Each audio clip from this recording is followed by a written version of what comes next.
Genti ka ngwa unu ndị Igbo ka ngwa unu okwu. Ekwugo m ife before last year. Last 2 years ekwuwa m the same thing. Na ndị akpọrọ nwefe ndị omenala. I saw one guy batala n'afia. Those people are the group of Matthias Ezako. Those na Christianity are wiped out in Igbo land. Those Ozioma, they are preaching the gospel in the market. Those guys, high black and black, they came and threatened those people. Na disturb fa, na barifa, ever hand is Ozioma na market. That video trended online. Fane trade in the Christian and Igbo. I could remember mbana afia na how you video church na Igbo. Listen to me. This guy now in a picture, yeah, Nana Matthias says I know the other guy. I don't know him. I just saw the video online since yesterday. Matthias says I can no get some guy at least. Now the guy could do Christians. No, I don't do Christians. Hammer something or it threat Matthias says I could.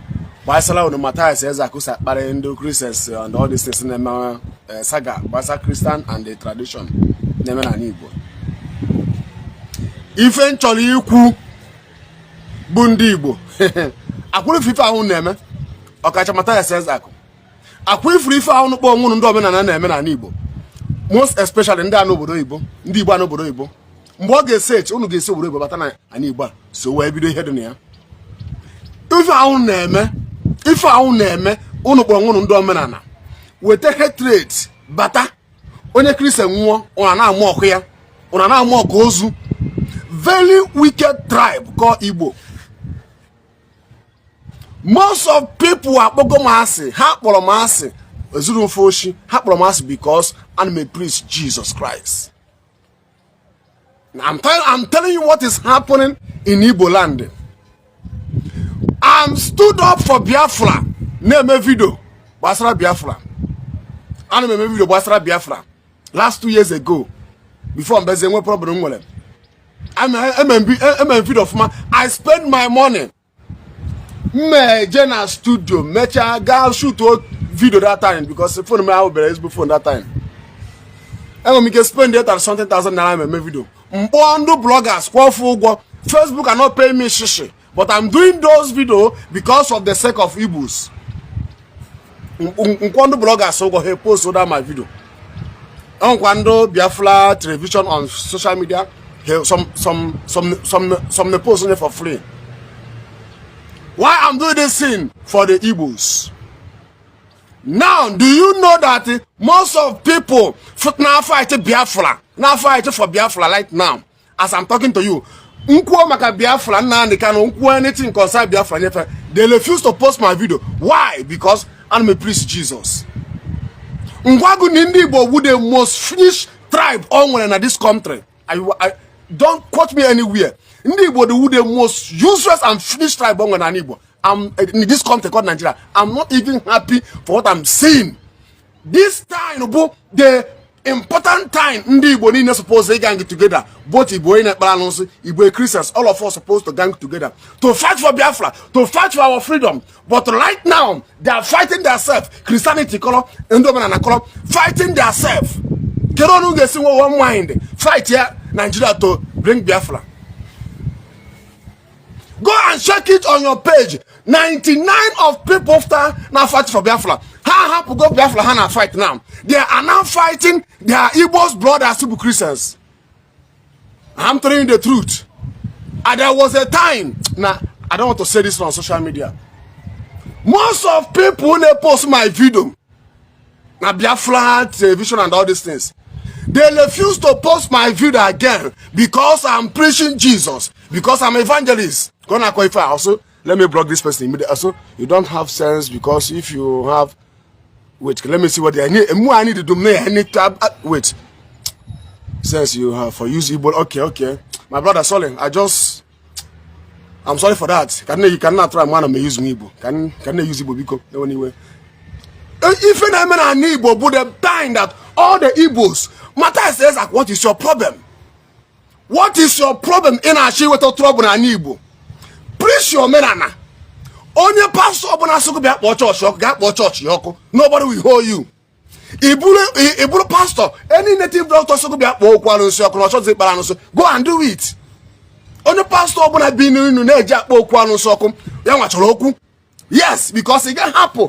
It can happen church go jewe kpo okwa no so okwu. Je na kiri bia ke kpa no so dibi oko. For what reason? You have no right to do that. I'm not happy for what I'm seeing in Igbo land. I'm not even happy at all. I don't happy. Now this guy now, Matthias says I'm on a threat here. If you go now, if you get Boko and now, I could remember last year I got church in no na Igbo only Christians. I get me in fact the way that's a threat. Bari Christians na Igbo first ota balia Nigeria government ni nechi ka Igbo ha nwere onwe I gonna have to change as if you gonna I gonna have to change in our own eyes, but they hapuzie for hapuzie on ha ga-esi zota freedom hapuzie baizie into religion kedu one how can you put na ndị Igbo na-eme ka ndụ I feel I would the wisest people not at this age, but no kedu na I ga-esi bia gang get together. I not now look at how this country are maltreating us, persecuting us. We want how we will get freedom. Now among us now, before mbaya put a belekaizo freedom of Igbo. Unkewa do law. Christianity do. Now why in this point of time I not choose the way I get to one Kaibas in what trouble among us. I go no very soon I will land up. Great for the found name. I'm one time if I don't have that time. If I flew name, Mboge Seti. I say it last year that if I don't name, I would help us him now. Can don't know when I can get together. Can fight when I get sing with the one. Forget telling whether any boy Chris and the boy in a plan say he have behind a fight now. Why would you use at this point of time? I not your freedom. Why would you use at this point of time? I not sure the book is on one. Guys, in where trouble among us. Now fight on one. How about going to threaten now? How about going to threaten? How about going to threaten? Akomata says that one day a bonnet up at Josu near Poku. Na Abatoza. Now because of Undu Christians. When you want to just now call all this is on our call. Only Christians want or now. And walk here. Why Jesus? Just I don't know what is happening to Igbos. I don't know the problem of this tribe on our Igbos. I don't know the problem. I don't know their problem of this tribe on our people. I don't know their problem. I don't know their problem. So if I'm from them now, Mboge Seti, Mboge Seti, Abakuna Kitret Matthias says Mboge Seti. Onye nke akuputara nke ekupụta ke maka ndị ndubu nke n'obi mata says akọ and ndo somundo menana nnụrụ now na-ekwuge na ha ga-ebido asị ibido na onwe nke kwuru no si na ọ ya abịa I just saw ogwo kwuru si na ọ na-abata Nigeria ihe ọ ga-eme ndụ chọọchị na ọ ga-egbu ndụ Christian mee nke a na Igbo nne n'anya na asị negodu ndụ nzuzu nọ na bondage. Obu forfada ono more than millions of 3.5 million Igbos. Obu na newspaper radio headline gwago na oburu mmadụ 10 man ohi oburu mmadụ 50. Oburu more than 10 million of Igbos. Ọ na ndo government ga asị na oburu 3 million. Man ọ ya carry 8 million. Negodu ndu nọ na bondage. Negodu ndị nọ na bondage na-ata afụfụ na persecute fere na Nigeria ga-achọ na ha ga-esi nwere onwe ihe a na-eme na abụ ịbịa na fight among themselves ịbịa chọọ na ha ga-esi fight among themselves na-egbu onwe because of religion. May God have mercy. Fighting themselves because of religion. I have nothing to say. Mana ihe na-ekwu bụ ọ bụ na ịbụ onye omenala Igbo onye Igbo ife onye Christian fia n'anya Igbo onye Christian ife onye omenala fia n'anya that's what mma mmekwu mana ọ bụ na aka unu ji now aka onuji aka onuji now threaten of life because of religion. Egbuo agbo church ọkụ egbuo nu Christians. Obidokwa like that. Ọ ga-amụta ọgbaghara ọ ga-amụta. Gọọmenti ga na-abịazi gọọmenti ga-eti on na the case mgbe ọ ga-ese it. Mark my word. Mgbe ọ ga-ese it, akwụkwọ mmiri ozu ahụ na-adọ na mgbe mmiri ozu a ga-ebido zobe ma ndị omenala ma ndị ụka ga-anọ n'ọsọ n'ala Igbo. Anyị na-ekwuru okwu maka anyị security nọ n'ala Igbo, mana Igbo ga-esido mma. When I buy threatening, I don't know what is happening to Igbos. I don't know.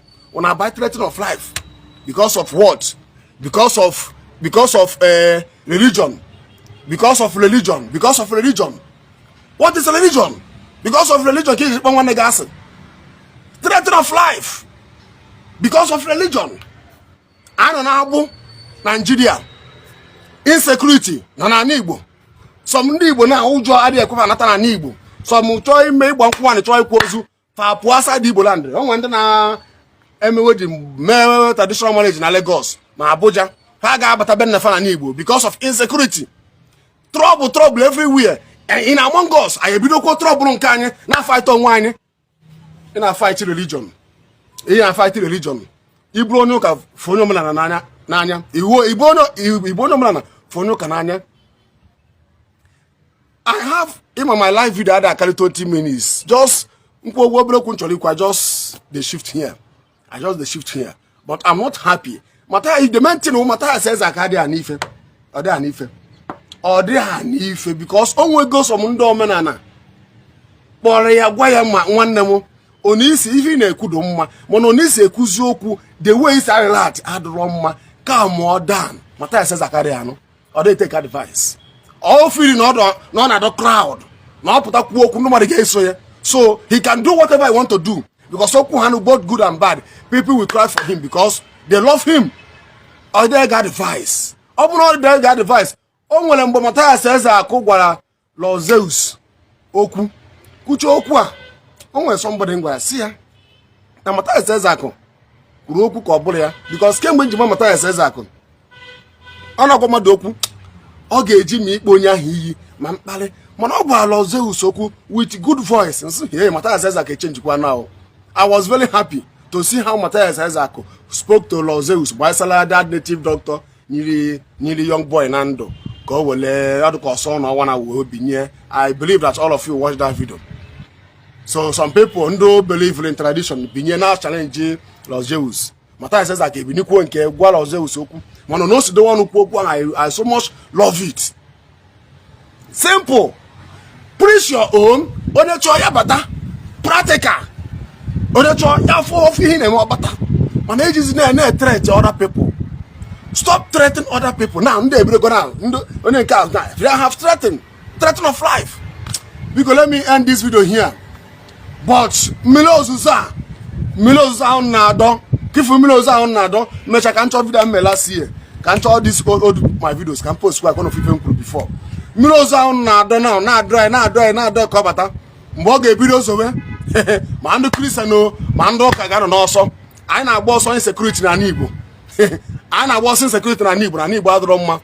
I buy equal war of Christian religion. Ndi Igbo one na Igbo ga do empty. Onye na ga gbazi also. I buy here. I na boss on insecurity in Igbo land. Insecurity everywhere in Igbo land. All by Kona and threaten of life. By side religious war in Igbo land. And one Igbo ga do empty. Ndi Igbo ga do empty. Ndi Igbo ya kokolozi ga. Buzi asa Igbo land jebrizie. Ndo ga na asaba na asaba. Ndo ga na Rivers na ndo ga na Benin ana Yoruba because all these 5 states abu Ebo Kanjo, Anambra, Enugu, Abia, Imo and Ebonyi State. These 5 states abu they ndubu this religious war nisi. Kedu ife na akpọ nwanne gasị. If you abu hatred kedu ife na akpọ nwanne gasị. Because of a Christian, because of one ekpere alụsị. Iburu onye church and if one go na ekpere alụsị ekpọ ya asị mana you are not worshiping God. In fact, you are not practicing Christianity. Man, in the Siaba, go obodo Igbo, ga China and the Nepalonse. If China, if only China and Nepalonse, nwere altars ha alụsị dị n'ọfịs ya alụsị dị na be ịbịa ka gụrụ onye ọcha na-ese foto akwa onye ọcha nke na-ese foto na-ekpere alụsị mana nwanne gị nwoke ma nwanne gị nwaanyị wụzọ onye Igbo na-ekpere alụsị ịbịa ijekwu ka gị na-ese foto mana ijekwuzie ndị ọcha because of ha bụ ndị ọcha ihe saba na India na-ejego na ndị ọcha na-ekpere alụsị na abụrụ 1 and 2 mana ịbịazie na ndị Igbo ifuzie na-ekpere alụsị ị na-akpa ya sị Holy Ghost fire blood of Jesus fire you mana ejekwa n'obodo oyibo ifukwa ndị ọcha niile ahụ China ndị niile na-afụ ebe ahụ ha ncha believe in Jesus ha ncha believe in God re fe believe in God ahụzie believe in Jesus go na ha na-akpa na-amụkọta mana ịbazie fuzie ndị ụmụnne anyị ndị na-ekpere alụsị ịkpafa asị ọ bụrụ ya ndị omenala ka I don't know those guys those only 2 guys mechado I will still find their page hold them time ifolofe only those guys na-abịa ha fụ ha n'ebe ndị oziọma na-ezi oziọma ha ebido na-etere I see it na ndị Igbo ka akacha njọ na ndị Igbo ka akacha njọ ha fụ onye na-preach gospel na main road ha ebido na-etere onye na-akpali ya si aja chọọ ihe na-alụ bido kpaliwe onye ahụ bido na-akpali onye ahụ na-akpali onye ahụ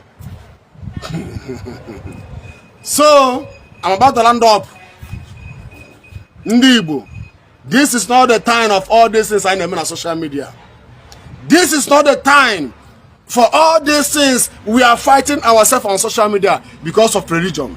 Because of religion, he have brought the time. This is not the time. We have the time. That time I'm right now is to talk about how I get someone wine in a bondage. I don't need me. That is the only thing I know. But it's a very shameful thing to us. It's a very shameful thing to us. I have to say hi and fight way for some. Unless when I Chineke actually can go to Biafra for now. Yes. Unless Chineke actually can go there now. Because how can we, without unity, how can we get it? How can we get it? Igbo Christian, Igbo Omenala, you suppose ring one love, everyone they go. Let's move on and fight what we are looking for. I will not fight ourselves, neighbor ourselves, my religion. Oga, go on kulo na threat mata senzako. I'm a Christian, man and kebiaso ima hoge mba. Jesus akuzila ihe do to ahu. This is not the Christianity. I do not believe by Ibia if we na akpali Christian do Christians Igbo nya no. Jesus say preaching that thing. Jesus say agwala anya. Yes, I'm a Christian. Go on threat mata senzako. Ama mata senzako na eme nke ya. Ọ na-eme nke ọ na-asọ na onwere ọnụ ọjọọ, ọ mụrụ sa akpali mmadụ. Ọ na-ekwu many things against Christians. Mana igeji maka ya wee kwuo so asi condemn ya nke iwu igbu ya egbu no Bible is against it Christians is against it unless an Old Testament yes Old Testament wo onye chọgụ chọkwala onye nwa agọla makwala ya mana in New Testament no so let there be peace in Igbo land let there be peace in Igbo land that's the only thing I can say mana unu chọzikwe na unu ga-ewerezi ọgbọ ahara wee na-aga n'ilu akamadori mana man ihe mwa kan day tata bụ November amazim the date of today November 2024 I don't know either 9 or 10 I don't know but my can ihe mku today that this thing that you people are doing that cause trouble in Igbo land that many people get in Igbo na agba ọsọ as ono osa agba ọsọ insecurity in Igbo land but this trouble ga-ebido otu aka some people ga-esi na agba ọsọ insecurity na Igbo otu aka some people ga-esi na agba ọsọ religious war na Igbo otu aka agba ọsọ insecurity some people na-ana onweze chọọ ịgba nkwụ nwanyị na-ana agawa Lagos gawa other tribes na-eje eme wedding and traditional knowledge mgbe oge seti many people ga na-agba ọsọ na-esa n'Igbo afọ gbasara religious war. Thank you and God bless you. I'm still your brother Evangelist Ebube.